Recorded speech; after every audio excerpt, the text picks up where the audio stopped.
We will start in a Selamat second. sore, kita akan mulai sejenak lagi. Last session Selamat datang ke sesi terakhir hari ini berkaitan dengan politik I think this is a very interesting session relokasi lahan urban. Ini adalah especially sesi in sangat menarik, relation to what happened recently khususnya in berkaitan Pulau dengan apa Rempang. yang baru terjadi di Pulau And Rempang. first of all, let me Belakangan introduce ini, myself. I'm Rini Astuti, a research saya Rini fellow at Astuti, the ANU Research Fellow College di of Science. And I would like College to of Science thank di you ANU. Saya ingin with mengucapkan terima kasih your outstanding pada audience Anda using till the semua last sebagai second. audiens karena Anda semua bertahan And I sampai promise sesi you that terakhir. you will be Saya rewarded with berjanji two bahwa excellent presentations Anda from akan Elisa dihadiahi Sriwijaya and Clara dengan Siagia. dua So presentasi luar biasa Elisa dari Elisa is a prominent Santaja dan scholar Clara Siagia. activist and executive Elisa adalah director of akademisi Rujak aktivis Center of Urban Studies in Jakarta. dan jadi And ketua Clara Rujak Siagia is Studies our di model Jakarta. PhD student. Clara adalah The Crawford mahasiswa School S3 ANU. So without further panutan di ado, Crawford let's School di call JNU. on Elisa first, Tanpa please. menunda lebih lanjut, saya serahkan ke Elisa untuk menyampaikan presentasinya.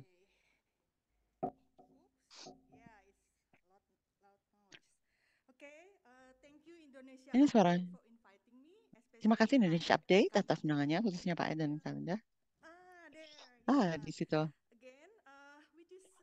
Sekali lagi, acara ini membiarkan saya atau mendukung saya untuk presentasi tentang kampung susun. Saya datang dari kota Jakarta dengan populasi 10,4 juta orang. Jakarta dikenal secara luas untuk macetnya, dan saat ini dikenal karena polusi udaranya dan penggusuran paksa miskin perkotaan. Dan sebagai warga Jakarta, saya melihat beberapa penggusuran paksa selama beberapa tahun terakhir, termasuk yang ini. Pagi hari 11 April 2016 di Kampung Akuarium, Kampung Jakarta. Di sini kita bisa melihat jalan kosong yang dibarikade, kehadiran polisi dan militer, dan beberapa keluarga yang digiring ke bis sekolah. Ini yang terjadi. Setelah itu, bulldozer pemerintah hanya memerlukan setengah hari untuk menghancurkan kampung kota yang dibangun oleh 2.000 orang sama 50 tahun. Kampung kota apa? Jadi ini adalah pemukiman yang diproduksi secara sosial dan non-pasar yang terlokasi di area urban strategis. Dan saya suka Bapak Abidin Kusno menggunakan istilah pemukiman de facto. Secara internasional ini juga diakui sebagai produksi sosial habitat, akan tetapi di mata pemerintah kampung kota sama dengan area kumuh. Saya berterima kasih bahwa Bapak Abidin sudah menjelaskannya sehingga saya tidak perlu menjelaskannya. Tapi yang hijau ini menggambarkan kampung kota sejak zaman kolonial sampai dengan saat ini. Peta jaringan dengan warna hijau mengindikasikan kampung. Ini contoh lain berkaitan dengan bagaimana kampung kota adalah hal yang strategis.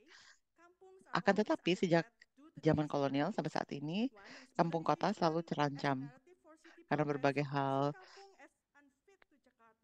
Modernisasi salah satu alasannya sebagai narasi untuk kemajuan kota, dan kampung itu juga dilihat sebagai lokasi atraktif untuk pembangunan kota dan tempat yang menguntungkan untuk investasi. Dan saat kita bicara mengenai kampung, itu banyak prejudis dan stigma berkaitan dengan pemukiman kumuh yang selalu digambarkan sebagai area yang penuh dengan prostitusi, penyakit, dan lain sebagainya. 40% dari pemukiman tidak terdaftar sehingga rentan terhadap konflik agrarian dan rentan terkena penggusuran paksa. Jadi, kehadiran kampung kota sering diabaikan dan sering dinilai sebagai lahan kosong. Dan di sini ada tidak cocok antara kampung Muara Angke dan perencanaan spasial. Pada waktu yang bersamaan, kampung juga menyediakan perumahan yang terjangkau khususnya untuk migran yang awalnya datang ke Jakarta dari mahasiswa ke pekerja dan kelas pekerja. Akan tetapi kalau kita melihat regulasi penggunaan lahan, area rasio kampung itu kurang dari 2. Artinya gedungnya tidak bisa lebih tinggi dari tiga atau 4 lantai. Ketidakcocokan antara kepadatan populasi tinggi dan rasio area lahan rendah akhirnya menyebabkan kepadatan yang berlebihan yang mengakibatkan area-area kumuh. Karena semua tantangan ini yang ada di kampung, kamu bisa atau rentan menjadi target uh, penggusuran paksa supaya bisa menyediakan digusur untuk menyediakan lahan hijau dan berbagai alasan lain. Biarpun Indonesia mengupayakan perumahan terjangkau melalui konstitusi dan meratifikasi konvensi tentang hak ekonomi, sosial, dan budaya pada tahun 2005, penggusuran selalu menjadi sejarah Jakarta sejak zaman kolonial sampai saat ini, eh, masa Soeharto, termasuk juga di bawah pimpinan Gubernur Jakarta seperti Sutioso. Dan di masa Ahok ada penggusuran terbanyak menurut LBH Jakarta dengan adanya ratusan penggusuran dari 18 April 2016 sampai dengan September tanggal 26 2016.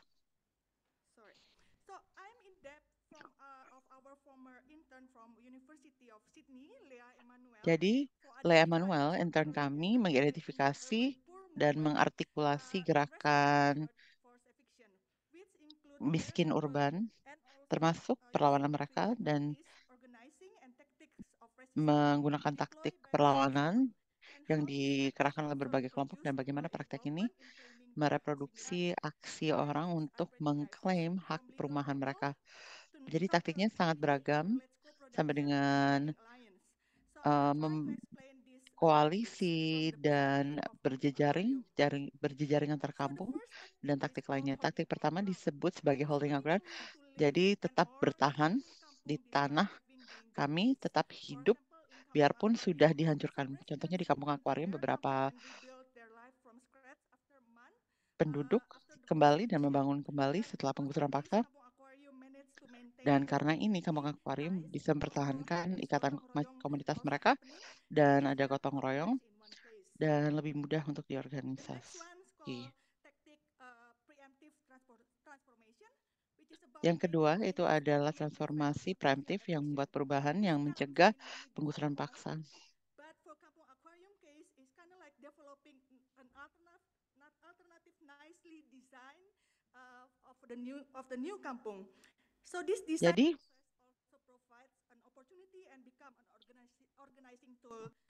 Jadi ini menjadi alat untuk mengorganisir di antara miskin kota. Karena kampung dinilai sebagai pemukiman tidak resmi, penting untuk menempuh jalur resmi untuk mendapatkan hak pemukiman, khususnya berkaitan dengan HAM dan hak atas perumahan layak. Jadi Kampung Akuarium menuntut Jakarta dengan bantuan LBH Jakarta sebagai pengacara mereka.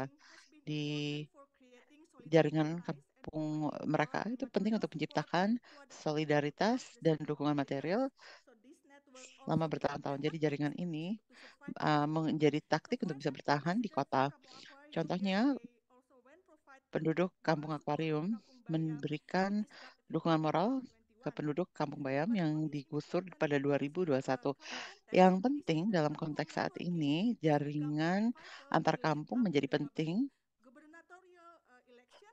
dalam rangka pemilu gubernur dan peluang untuk mempengaruhi kebijakan urban berkaitan dengan penggusuran. Kampung juga menciptakan kemitraan eksternal, membangun koalisi dan kolaborasi dengan LSM dan komunitas, bahkan dengan organisasi agama. Sifat dari kemitraan ini sangat pragmatis dan kolaborator dan mitranya sangat beragam Dan untuk kasus Kampung Akuarium, jadi di sini kita melihat FPI, LBH Jakarta, Gerindra, Rujak, organisasi saya, konsorsium miskin kota, jadi duduk di meja yang sama dan mengerjakan berbagai hal berkaitan dengan hal ini. Sepertinya ada satu slide yang terlewatkan. There's something wrong with the with the current. Okay. Anyway. So we also do multi-layer advocacy, meaning on Jadi international kita juga ada advokasi multi lapisan di tingkat lokal, regional, nasional. Contohnya Rujak mengundang pelapor khusus PBB, Lelani Farha, jadi pelapor khusus perumahan layak yang mendapatkan exposure internasional di laporannya dan di liputan media nasional. Jadi tactic lain digunakan untuk meningkatkan kesadaran dan pengakuan, tapi juga melihat luar dan menggunakan jaluran kekuasaan lunak. Jadi seperti liputan di Jakarta Unfair, bisa juga diplomasi budaya dengan seniman Jepang seperti di sebelah kanan. Jadi kampung juga bisa menjadi lokasi pembelajaran, misalnya ada sekolah lapangan internasional di Kampung Akuarium dan ada berbagai disertasi dan literatur yang ditulis tentang Kampung Jakarta oleh akademisi. Dan kadang memang juga butuh keberuntungan. Jadi di sini saat ada pemilu, ini juga memberi insentif untuk mereka melawan. Jadi 2017 sebelum pemilu ada 3 gerakan perlawanan miskin kota. Jadi mengorganisir kontrak politik dengan Anies Baswedan. Saya akan fokus ke gerakan perlawanan di mana Rujak secara aktif berpartisipasi. Ini di bagian merah dan ini dan perlawanan dilakukan bersama jaringan miskin kota Jakarta. Dan jaringan ini terkonsentrasi di Jakarta Utara dengan jaringan yang juga terletak di Jakarta Barat dan Timur. Jadi jaringan miskin kota Jakarta terdiri dari 25 kampung dan 16 asosiasi pengemudi. Jadi ini bukan kontrak pertama yang dilakukan oleh jaringan miskin urban Jakarta.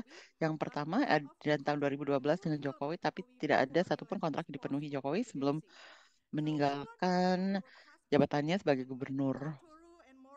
Jadi kami belajar dari kesalahan sebelumnya dan membuat kontrak yang lebih menyeluruh. Dan ini dilakukan saat menandatangani kontrak dengan Anies Baswedan 3 hari sebelum pemilu gubernur. Setelah Anies memenangi pemilu, jadi jaringan ini mendapatkan lebih banyak akses. Jadi dalam 3 bulan pertama, lebih banyak kebijakan yang progresif diterapkan untuk miskin kota, yaitu konstruksi perampungan sementara di Kampung Akuarium dan di penggusur tempat-tempat lain di mana kampung tergusur, dan program kota yang bernama CAP. Jadi peluncuran CAP ini adalah acara jaringan urban miskin Jakarta, tapi diadopsi oleh pemerintah. Jadi mulai dengan kontrak politik dengan 25 kampung, sekarang program aksi komunitas telah memberi manfaat ke 25 kampung di seluruh Jakarta. Jadi dengan ada kontrak politik, pemukim kampung kota, mereka punya kesempatan untuk bisa mengatasi tantangan yang mereka hadapi. Program CRAP ini memusatkan orang-orang dari perencanaan daripada perencanaan atas ke bawah. Ini hal yang penting. 2019 pemerintah setuju untuk meluncurkan program reformasi agraria untuk menghilangkan ketidakpastian agraria di kampung. Bersama dengan Kampung Susun, reformasi agraria berusaha memodernisasi dan mengidentifikasi kampung secara tepat, dan ini dipimpin oleh pemukim. Jadi Kampung Susun itu sendiri menjadi proses perlawanan melawan proses-proses atas ke bawah seperti Rusunawa. Kampung Susun ditujukan untuk mengadaptasi gaya hidup kampung dan kegiatan ekonomi, dan ini adalah proses yang dipimpin oleh komunitas. Formasi produksi kampung susun memiliki narasi sama dengan produksi sosial habitat, seperti yang disampaikan di agenda urban baru. Habitat sosial mulai dari konseptualisasi perumahan dan habitat sebagai proses, bukan sebagai produk akhir, sebagai produk sosial dan budaya, bukan sebagai barang yang dijual beli. Jadi proses untuk menempati bukan proses pertukaran. Ini juga merupakan advokasi panjang yang oleh masyarakat sipil di Amerika Latin. Ini memerlukan proses yang melibatkan komunitas di dalam perencanaan, pemrosesan, distribusi, dan penggunaan. Jadi saya akan membahas pengalaman kami berkaitan dengan kampung susun di slide berikutnya sebagai pelangsungan gerakan perlawanan kampung akuarium yang mengarah ke penandatanganan kontrak dan aksi. Kampung akuarium ini masuk ke perlawanan lain untuk merealisasi hak perumahan, yaitu membangun kembali kampung mereka selama 5 tahun. Kampung akuarium telah melalui banyak perubahan setelah penggusuran pasar ke perumahan atau penampungan sementara dan menjadi kampung susun di 2021. Biarpun proses desain perumahan itu biasanya dari atas ke bawah, kampung susun ini proses desainnya sangat luas, biarpun sepertinya berantakan. Dan sebenarnya proses ini membangun kembali rasa kepemilikan komunitas. Jadi pemerintah juga berpartisipasi secara aktif di dalam proses desain ini. Jadi proses ini juga menjadi jalan tengah antara pemerintah dan pemukim. Dan pembuatan kampung susun sangat demokratis dan inklusif. Contohnya saat mereka menunjukkan unit itu tidak berdasarkan letter atau uang, tapi sesuai kondisi kesehatan dan usia. Jadi yang biasanya di lantai bawah untuk orang-orang dengan kondisi kesehatan dan orang lanjut usia. Jadi kampung susun, kampung akuarium, satu-satunya contoh adil dari kemitraan publik swasta yang dipimpin oleh pemukim. Jadi dibangun melalui iuran developer, jadi developer yang membangunnya. Tempat yang bersamaan membentuk beberapa kebijakan progresif di tata kelola urban seperti reformasi agraria, urban, dan perumahan koperasi.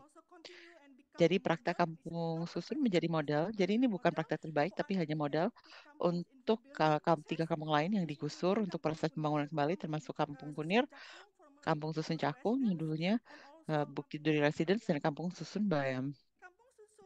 Kampung susun juga melibatkan berbagai proses bersamaan di mana gedung akan dikelola dan dioperasi oleh pemukim melalui koperasi perumahan, tanahnya masih milik publik, dan kepemilikan gedung akan ditransfer ke koperasi perumahan dalam jangka waktu 5 tahun.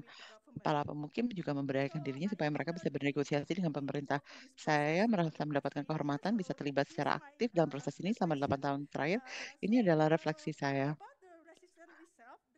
Berkaitan dengan perlawanan itu sendiri, taktik perlawanan itu bergantung sama satu sama lain, biasanya digunakan bersama di berbagai titik yang berhasil di Kampung Akuarium. Mungkin hasilnya kalau diterapkan di Kampung Bayam akan berbeda. Kamu bukan homogen, banyak di antara mereka punya kepentingan berbeda, ada beragam kepentingan, beragam ide apa yang perlu dilakukan yang kadang berujung pada konflik. Pesan kunci itu bukan hanya menolak penggusuran, tapi membela kehidupan tertentu, rasa komunitas, akses terhadap kota, seperti yang sering diucapkan oleh pemimpin komunitas Kampung Akuarium, Bu Diani. Kami hanya ingin kampung kami dikembalikan. Kami tidak ingin uang atau kompensasi. Jadi produksi kampung susun ini menjadi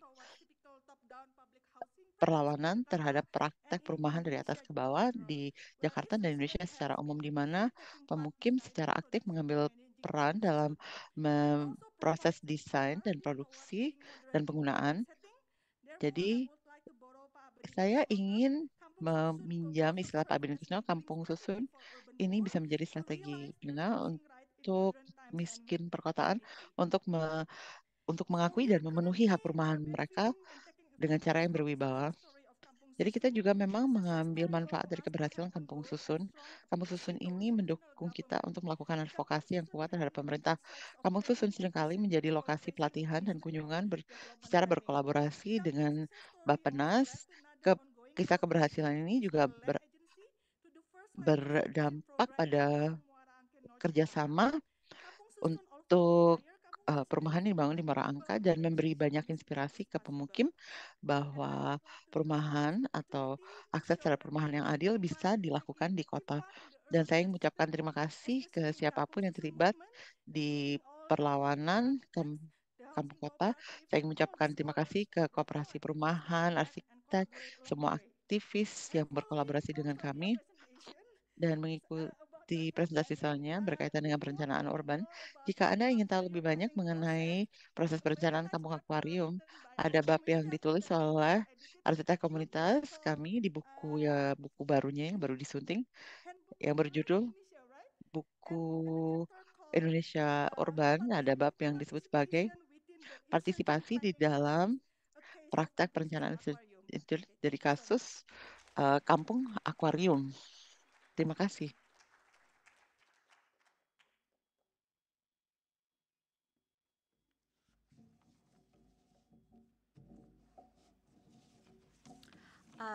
Thank you for Terima organizer. kasih para panitia, para sukarelawan, dan juga juru bahasa isyarat yang bekerja dalam belakang. Terima kasih untuk Indonesia Project dan convener sudah memberikan ke saya tugas untuk menjadi presentasi terakhir yang mencegah Anda untuk menikmati kehidupan malam Canberra yang begitu menarik dan hidup. Dan presentasi membahas tentang perasaan lahan. Jadi sangat penting untuk saya mulai dengan memberi kehormatan pada penjaga tradisional Ngenawal, Demuna, dan menghormati para leluhur pada saat ini masa depan. Saya juga menyampaikan kehormatan itu kepada masyarakat aborigin dan Torres Strait Islander yang bergabung sekarang di sini atau online. Jadi saya tidak membahas penggusuran karena Ci Elisa sudah membahas hal ini. Namun saya ingin mengatakan kembali bahwa 17.000 kepada keluarga, sekitar 17.000 kepada keluarga terpaksa digusur dari pemukiman kampung. Jadi dari Jokowi, Ahok, Jarot, dan sedikit dari masa Anies. Jadi ini banyak perlawanan keras dan kritik. Jadi ini dianggap serangan terhadap masyarakat miskin urban dan melanggar hak mereka terhadap perumahan dan hak mereka di kota. Jadi ini adalah Ahok yang mengatakan bahwa mereka akan merelokasi mereka ke Rusunawa dengan rumah susun sederhana sewa menjadi bagian dari perdebatan publik sebagai untuk melawan pengutukan ini. Rusunawa bukan hanya cara untuk memenuhi hak mereka terhadap perumahan, namun juga sebagai perbaikan dalam kehidupan mereka. Rusunawa yang visual yang tertata rapi, unit-unit seragam, tampilan yang bersih, dan rapi dihadirkan sebagai shelter yang jauh lebih baik dibandingkan gambaran populer dari perumahan rumah-rumah bobrok yang tidak tertata rapi di tepi sungai Ciliwung yang dipenuhi sampah. Kami meneliti hal ini berdasarkan penilaian lapangan etnografi di 3 rusunawa di Jakarta pada tahun 2009 hingga 2021, saya mengajukan 2 argumentasi. Saya berpendapat bahwa alih-alih memperbaiki kehidupan mereka, rusunawa malah menjebat penghuninya dalam kehidupan yang penuh dengan ketidakpastian dan ketidakpastian yang berkepanjangan. Sebagai tempat tinggal sementara, rusunawa gagal menjadi landasan bagi warga untuk pindah ke tempat tinggal yang lebih aman, seperti yang diharapkan oleh pemerintah.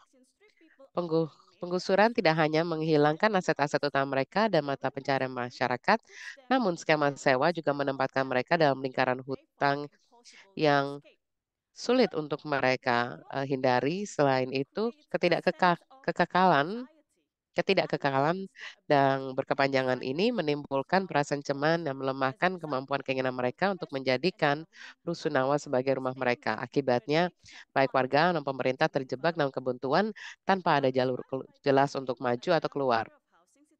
Saya akan mulai dengan melukiskan gambaran umum situasi perumahan di Indonesia di mana rusunawa menggambarkan apa itu rusunawa. Dan dalam konteks menggunakan kampung di Jakarta, saya akan mulai dan menjelaskan apa yang menjadi kebuntuan dalam rusunawa. Saya akan mencatat pengalaman tinggal di rusunawa dari sudut pandang warga yang digusur. Apa arti menyewa rusunawa bagi mereka dan rasa dan ketegangan dari pengalaman ini.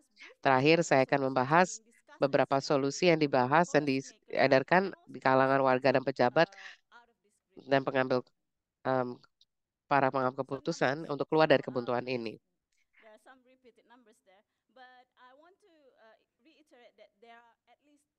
Jadi ada setidaknya 30 juta orang yang tinggal di rumah yang tidak layak. Jadi ada sekitar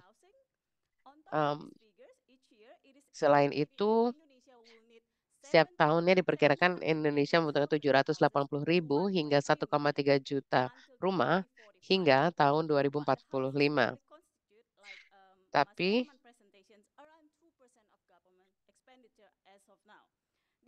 ini hanya menjadi sedikit sekali alokasi. Jadi permasalahan akan lebih akut dan menonjol perkotaan di mana 70% masyarakat Indonesia diperkirakan akan tinggal di perkotaan pada tahun 2045. Tren saat ini adalah 57% perumahan bersubsidi berada di pedesaan. Di Surabaya, 99% dari perumahan berlokasi lebih dari 10 km dari pusat kota. Meskipun pemerintah memperkenalkan beragam paket subsidi untuk perumahan, penelitian menunjukkan bahwa terdapat kesenjangan vertikal yang sangat besar dalam akses terhadap subsidi perumahan. Jadi, semakin mahal rumah, semakin banyak proporsi dari harga yang disubsidi pemerintah. Mari kita lihat ke Jakarta. Statistik resmi terbaru memperkirakan 4,4% dari 10 juta penduduk Jakarta adalah penduduk miskin, yaitu sekitar 95.000 individu. Namun, seperti kita ketahui, garis kemiskinan berdasarkan kalori Indonesia sangatlah rendah. Di Jakarta, ya ini berarti sekitar $8 Australia per orang per bulan. Studi dari Kompas pada 2021 menemukan rata-rata harga rumah tapak seluas 336 meter persegi di Jakarta harganya lebih dari $500.000. Bagi rata-rata rumah tangga dengan upah minimum Jakarta dan mereka yang precarious non-poor yang dibahas sebelumnya hanya mampu membeli rumah dengan harga sekitar 160 hingga 200 juta. Yang berarti rumah kecil dengan jarak 30 sampai 50 km dari pusat kota. Jadi rusunawa muncul sebagai semacam perumahan sementara yang sebagian besar ditujukan untuk rumah tangga miskin atau masyarakat berpendapatan rendah MBR khususnya di wilayah perkotaan. Apa itu rusunawa? Ini adalah perumahan sosial dengan skema sewa yang biasanya dimiliki di kelolaan pemerintah baik di tingkat nasional maupun daerah. Sementara studi saya melihat rusunawa Jakarta, rusunawa dibangun, dioperasikan di banyak kota, Makassar, Surabaya, Medan, Batam, Mataram. Di Jakarta biasanya berupa kompleks apartemen bertingkat tinggi 5-16 lantai yang menampung penduduk Jakarta dari latar belakang sosioekonomi rendah, banyak yang miskin atau yang rentan, atau merupakan kelas menengah yang aspirasional. Mereka dilengkapi dengan kebersihan, keamanan, insinyur, tukang listrik, ada sekitar 2.600 pekerja kontrak di seluruh rusunawa Jakarta. Selain dari warga dengan tingkat pendapatan tertentu, rusunawa juga menampung rumah tangga yang digusur dari kampung, yang secara resmi disebut warga terprogram atau penyewa terprogram. Sebagai penyewa terprogram, mereka diberi subsidi tambahan, harga sewanya antara 150.000 hingga 300.000 per bulan, tidak termasuk utilitas. Unitnya kecil, sekitar 30 meter persegi. Jadi ada total dari ada 35 kompleks rusunawa dan 20 lebih dari 29.000 unit di seluruh Jakarta menurut situs Dinas Perumahan Rakyat. Rusun ini sangat dicari, misalnya hanya ada 600 unit yang kosong yang ini dimiliki oleh pemerintah provinsi. Ada rusun lain beberapa dioperasikan oleh organisasi, yayasan, dan pemerintah pusat. Jadi pemerintah provinsi membayangkan rusunawa dapat berfungsi sebagai semacam inkubator di mana warga tergusur akan diberikan dukungan dan bantuan untuk meningkatkan status ekonomi mereka dan lulus dari rusunawa siap maju ke tahap selanjutnya dalam karir perumahan mereka. Jadi rusunawa lalu rusunami. Jadi em, rusunawa berarti dimiliki dan ditinggali mereka. Setelah itu mereka masuk ke pasar.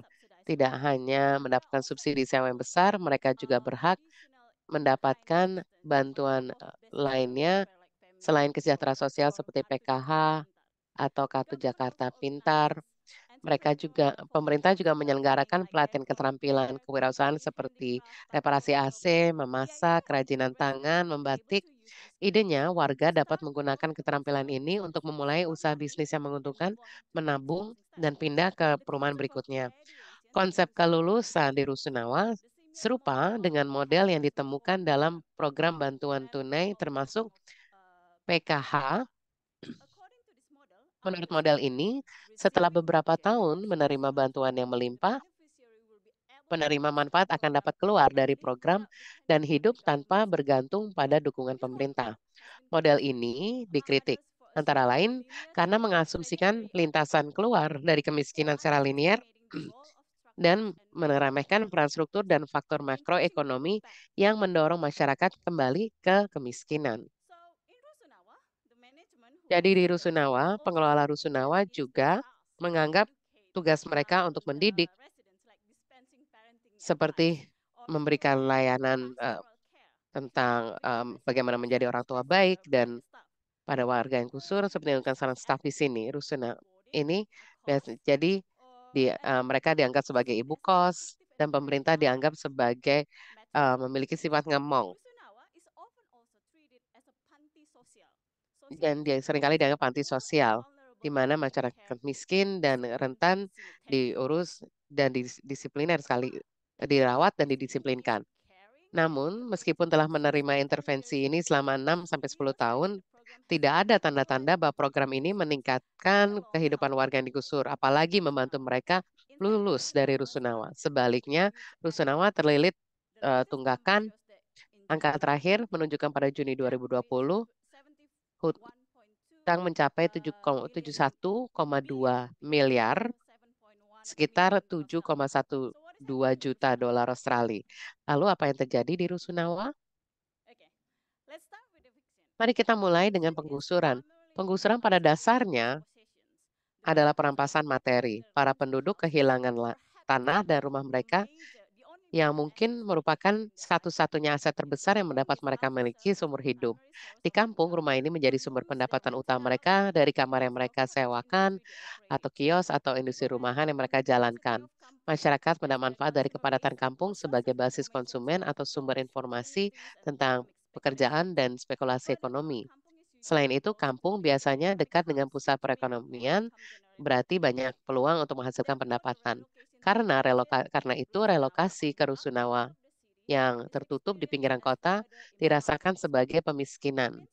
Lebih lanjut, saya menyebutkan bahwa di Rusunawa banyak lokakarya vokasi yang disebut pemberdayaan untuk warga. Namun, dalam pengamatan saya, program tersebut hanya sedikit-sedikit tanpa ada tindak lanjut. Lokakarya ini sekecil, hanya fokus dengan pada 20 warga sebagai peserta, dan hanya fokus pada penyediaan keterampilan tanpa dukungan tentang modal, pengawasan, pemasaran, dan pembinaan yang konsisten. Namun, pihak pengelola menyalahkan warga karena tidak bekerja cukup keras, karena mentalitas kampung mereka. Kembali ke revolusi mental yang didefinisikan sebagai kurang ketabahan, ketekunan, mengingat halnya biaya penyelenggaraan rusunawa, warga yang diprogram dianggap tidak layak karena kurang komitmen dan upaya membayar sewa. Unit di Rusunawa diberikan kepada warga Jakarta yang lebih berhak menurut pejabat. Di sini disebutkan bahwa layak tidak didefinisikan kebutuhan, tapi juga betapa bersyukur dan disiplin warga dalam membayar sewa. Meskipun begitu, pengelola mengeluh tidak bisa mengusir warga terprogram. Langkah ini masih dianggap sebagai langkah yang berisiko politik. Bagi banyak penghuni, seperti ditunjukkan oleh kutipan ini, keharusan bayar sewa menandakan hilangnya kendali atau rasa keterasingan dari bagian pribadi kehidupan mereka, yaitu rumah. Ini terutama terlihat di antara laki-laki yang mengaitkan kejantannya dengan kemampuannya menyediakan tempat tinggal dan mewariskan rumah sebagai aset berwujud ke anak-anaknya. Karena itu penggusuran dan relokasi ke Rusunawa juga menimbulkan rasa geram dan kemarahan karena jadi negara menghancurkan rumahnya tanpa ganti rugi. Pengelola maupun warga memahami bahwa kekesalan yang disebut dendam ini berkontribusi pada penolakan warga membayar sewa, seperti yang dicontohkan kutipan. Jadi sekarang sudah terjebak. Anda tidak membayar kompensasi, untuk apa saya membayar rumah Anda? Jadi sewa melambangkan hilangnya kendali, maka tidak membayar menawarkan cara untuk mendapatkan kembali sebagian dari kendali itu. Kehilangan kendali ini mengingatkan warga bahwa mereka tinggal di penumpungan sementara. Ungkapan menginap di rumah pemerintah atau menumpang di rumah pemerintah adalah ungkapan yang sering saya dengar dari warga. Ini sesuatu yang juga ditekankan oleh manajemen. Ini diungkapkan dalam menunjukkan kesadaran akut bahwa Rusunawa akan berakhir pada dislokasi lain. Ada dasar hukum atas anggapan ini. Keputusan Gubernur tentang Rusunawa membatasi masa sewa bagi warga tergusur maksimum 6 tahun. Dan jadi ada rasa dihantui bahwa mereka tidak tahu dan bisa mengendalikan nasib mereka. Situasi ini menghasilkan struktur perasaan tertentu di kalangan penghuni yang disebut sebagai kecemasan bertempat tinggal. Kecemasan ini adalah kegelisahan umum yang muncul akibat kondisi perumahan yang buruk.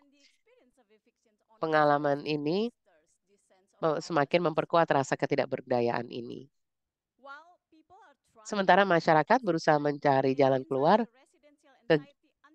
kegelisahan akan pemukiman melemahkan segala upaya, bahkan keinginan membangun komunitas di Rusunawa. Buat apa repot-repot, kata salah satu informan, kalau kita tetap akan meninggalkan tempat ini.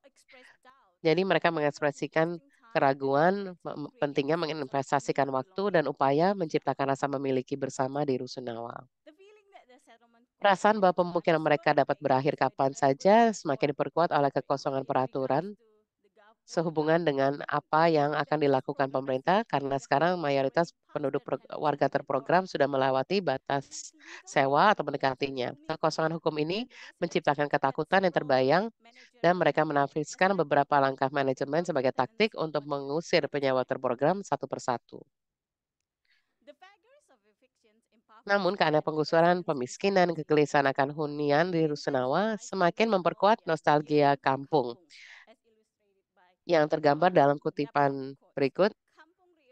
Kampung muncul kembali sebagai rumah ideal, sehingga relokasi ke Rusunawa dianggap sebagai kemunduran, bukan perbaikan.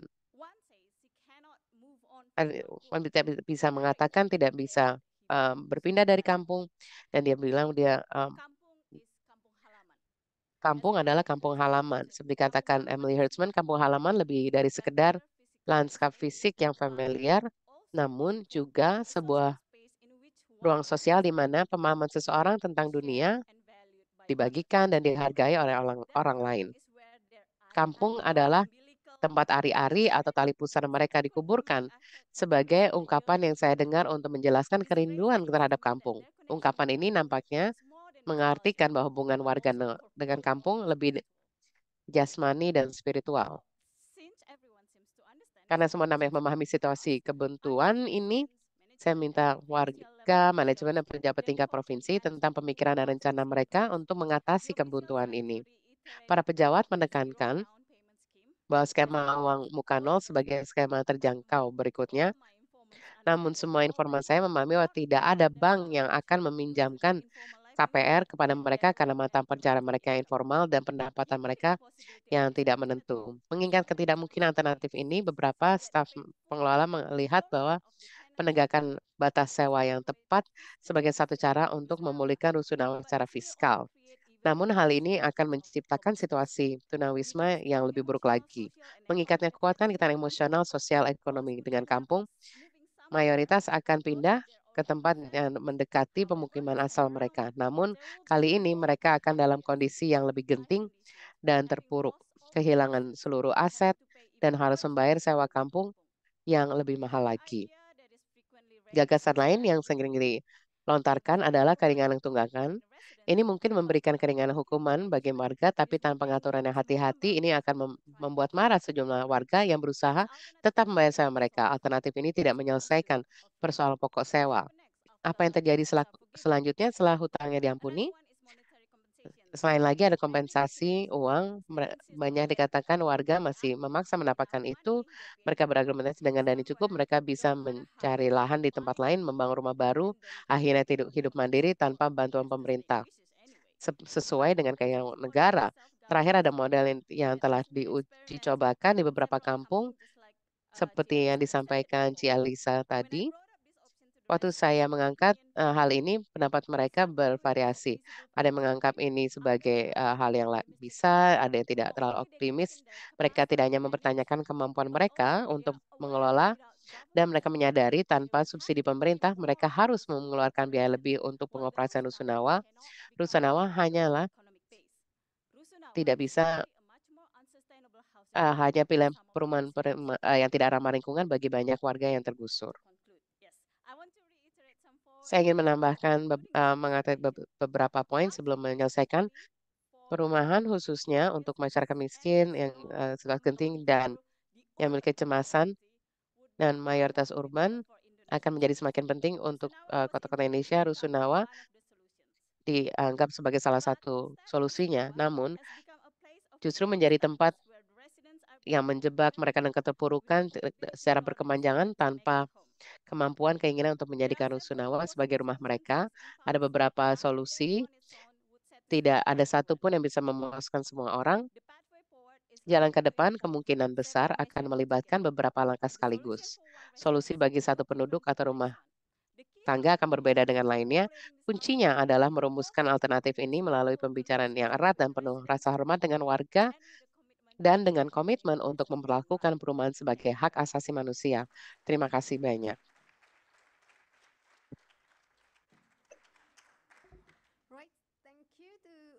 Ya, terima kasih. Ada dua presenter yang luar biasa, Mbak Elisa dan Clara. Sekarang kita punya sekitar 18 menit untuk tanya jawab. Demi menghemat waktu, mohon sampaikan pertanyaan Anda secara singkat. Dan pertanyaan Anda ditujukan ke siapa? Ya, Bapak di belakang. Kaos warna biru. Jadi,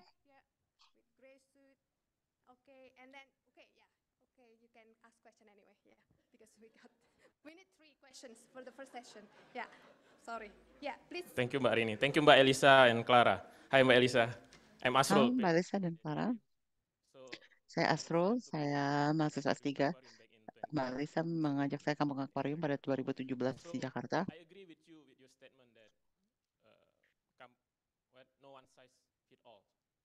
Jadi memang tidak ada satu ukuran untuk semua dan Kampung Akuarium tidak homogen. Tapi aturan negara sangat kaku dengan standar nasional dan perencanaan spasial. Jadi setelah provinsi, ada perencanaan spasial kabupaten dan setelah itu, jadi dengan standar kaku seperti kepadatan. Jadi perencanaan komunitas seperti ini butuh waktu.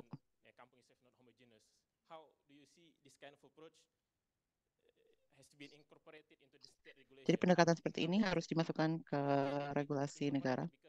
Dan bagaimana bisa dimasukkan? Ini juga, maaf Pak Asrul, satu pertanyaan saja ya. Terima kasih, saya Zulfan from Western Sydney University. Jadi saya dari Universitas Western Sydney. Pertanyaan saya dari Clara. seperti Rusunawa ini adalah kebijakan perumahan yang gagal. And this is the product of the Ini adalah produk Jokowi and continuing administrasi Gubernur So I Jokowi wonder dan what are Ahok. the improvements of Jadi that kind of perbaikan policy by the next governor of Jakarta? apa Is it saja better or how would you yang see dilakukan it? oleh Gubernur Jakarta setelah Ahok? Apakah lebih baik? Thank you. My name is Yogi Permana from Nama Leiden saya Yogi Pramana University. dari Leiden My University. question goes to Nah, Elisa. pertanyaan saya Thank you ditujukan ke for the Elisa. exciting presentation. Terima kasih atas presentasinya yang luar biasa. When you end your presentation, you mentioned Di akhir presentasi Anda I think it's cutting edge menyebutkan discussion insurgency and I just atau perlawanan oleh why that Kampung Akuarium.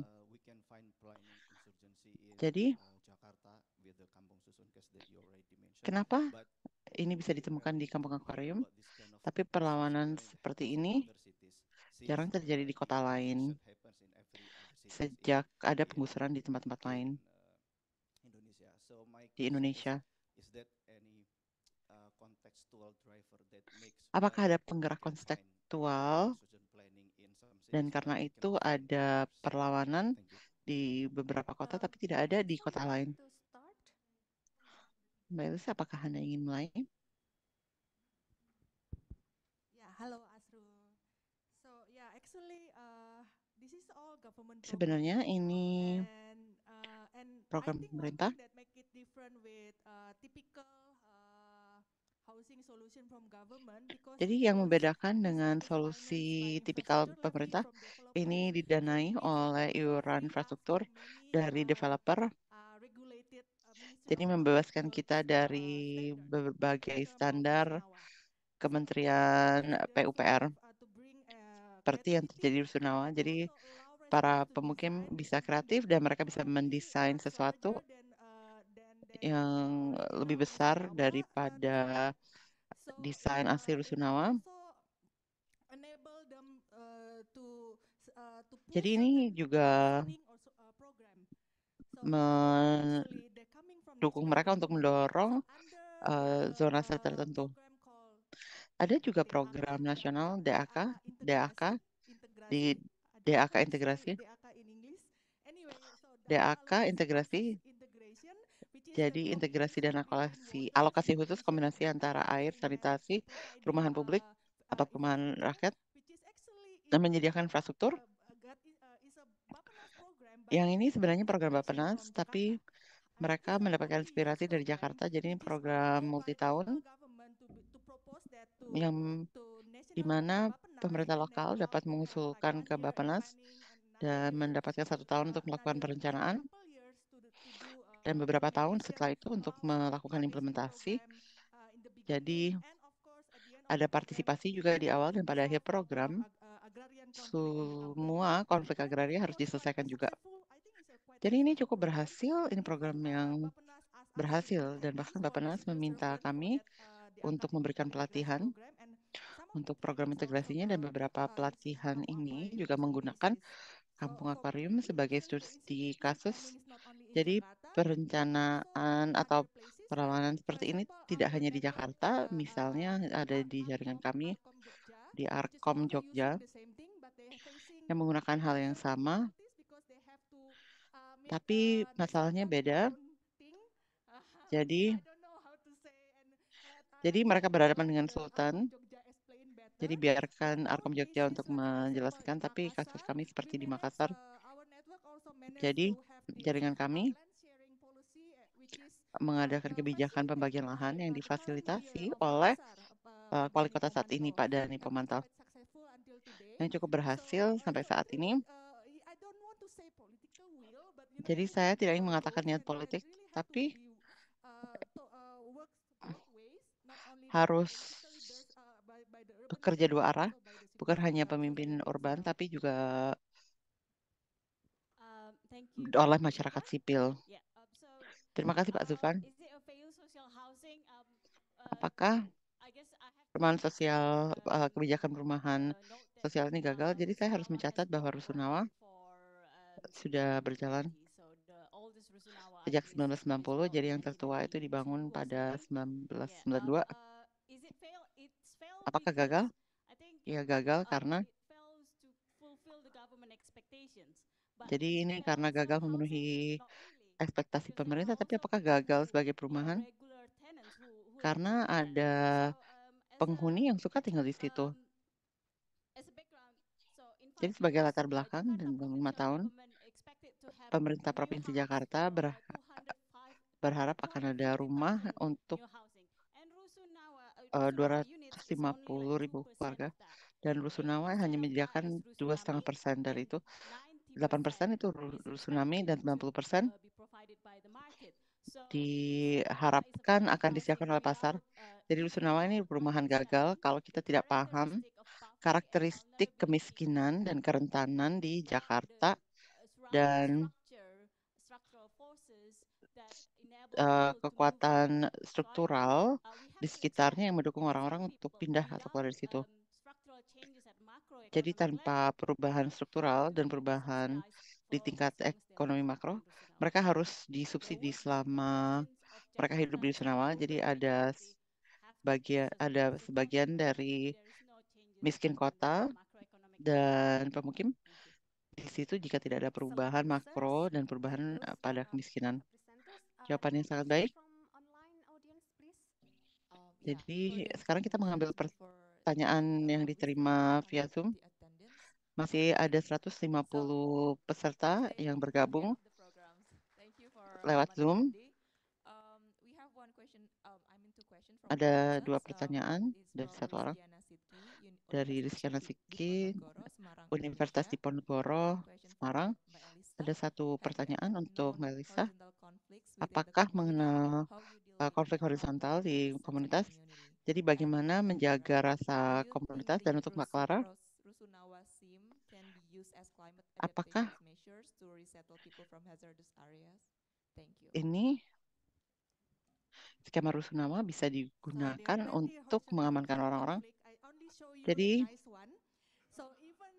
banyak konflik horizontal.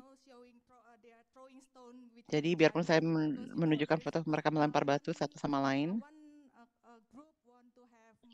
karena ada satu kelompok ingin uang kompensasi, ada yang kompensasi untuk membangun kampung kembali. Jadi ini memang terjadi oleh karena itu pengorganisir komunitas dan peran organizer komunitas, mereka tahu cara mengademkan situasi dan ada fase rekonsiliasi dengan berupaya. Mereka tahu bagaimana menavigasi diri mereka, tapi kadang kalau tidak bisa diselesaikan ya sudah tidak bisa diselesaikan. Jadi bahkan untuk kampung akuarium ada beberapa kelompok kecil, jadi misalnya 6 keluarga yang mereka hanya ingin mendapatkan uang, tapi pada akhirnya mereka tidak bisa mendapatkan uang karena mayoritas ingin kampung dibangun kembali. Jadi 6 keluarga tersebut, biarpun pemimpin kampung akuarium menyediakan 6 unit perumahan, di situ mereka memilih untuk tidak tinggal di situ. Jadi kadang hal seperti itu tidak bisa diselesaikan. Jadi kadang bisa diselesaikan, kadang tidak bisa, tapi seringkali jika kita cukup sabar dan kita mau mendengar, organizer komunitas ini memang punya peran penting untuk menyelesaikan konflik yang terjadi antar pemukim. Jadi terima kasih atas pertanyaannya. Jadi berkaitan dengan adaptasi perubahan iklim dengan merelokasi kembali, jadi harus dilakukan secara hormat dan makan waktu yang sangat-sangat lama. Salah satu kuncinya adalah memberikan mereka kemenangan untuk memutuskan, memberi mereka pilihan, dan memberi mereka opsi untuk mempertahankan pilihan-pilihan mereka untuk jangka waktu yang lama. Karena perubahan iklim memang akan tetap hadir di sini, jadi harus berkelanjutan karena kita tidak ingin memindahkan orang ke lokasi yang berbeda. Setelah itu 5 tahun setelah 5 tahun harus memindahkan mereka lagi. Jadi salah satu hal kunci itu harus cocok dengan keputusan mereka Dan mereka harus punya rasa kepemilikan atas pilihan yang mereka putuskan atau mereka ambil. Jadi kita masih ada 5 menit. Ya, satu putaran pertanyaan lagi, Mbak Linda dan Ibu yang ada di belakang. Thank you for the two presenter. Jadi terima kasih. Just want to connect Mbak Elisa point with Mustafa before about Saya the menghubungkan poin strength Mbak of Lisa dengan civil poin Pak society Mustafa. Jadi is kekuatan masyarakat for sipil democracy in ini adalah Europe kunci and untuk demokrasi di so wilayah I want to urban. check and ask Saya you hanya ingin you mengecek dan mentioned meminta that pendapat Mbak Elisa. number one Anda mengatakan bahwa you have satu, a unique collaboration among banyak actors kolaborasi in unik Jakarta antar in aktor terms yang of Anda Jakarta. sebutkan. And number two is Dan nomor you dua, mentioned as well that saat Anda always menunjukkan political bahwa parties join selalu the team FPI and all that. Do you think this is very unique of urban jadi waktu itu ada partai participation politik yang approach kerjasama from dengan your point of view? FPI dan lain sebagainya. Apakah ini kondusif Thank you. dari sudut pandang masyarakat sipil? Jadi Sorry, bagaimana can you menurut add, Anda? please? Jadi Ibu yang ada di belakang.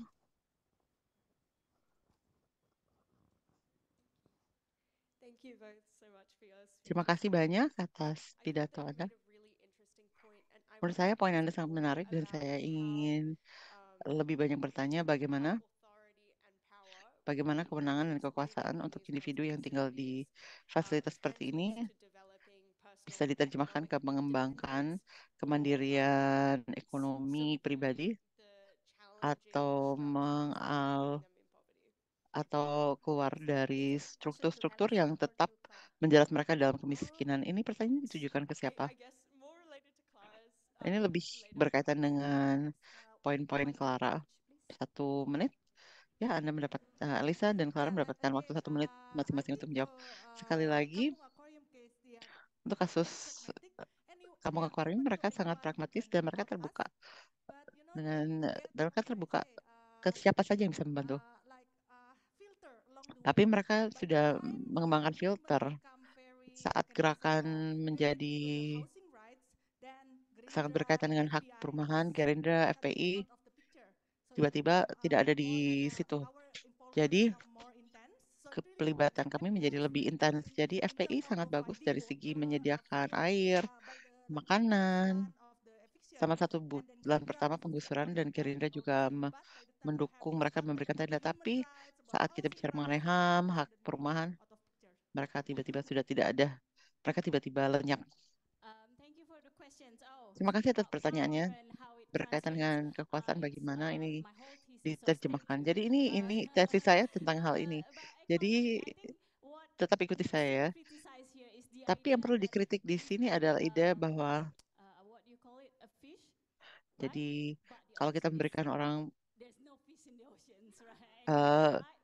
So kuil, the idea kail, that jadi we dia use bisa the menangkap skills ikan. to give a little Tapi bit di of laut capital sudah nggak ada people ikan. would lift Jadi kalau kita themselves memberikan to orang the modal, top. orang-orang itu bisa But as we know, mengangkat the diri mereka economy dari is kemiskinan. what Tapi big kita people tahu like dari ekonom, producers to be yang mengangkat orang dari the kemiskinan itu water, adalah manufacturing, mereka and bisa menjadi bagian dari having pekerja, fields and manufaktur, lands and punya everything. aset It's dan not tanah. small businesses out of a unit in a gated Bukan remote area of Rusunawa.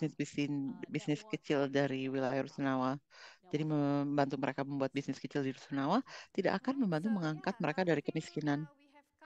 Jadi sepertinya kita sudah tiba di akhir sesi. Mari kita berikan tepuk tangan untuk presenter kedua, presenter yang luar biasa. Terima kasih atas kehadiran Anda. Sesi ini akan saya serahkan kembali ke Ed dan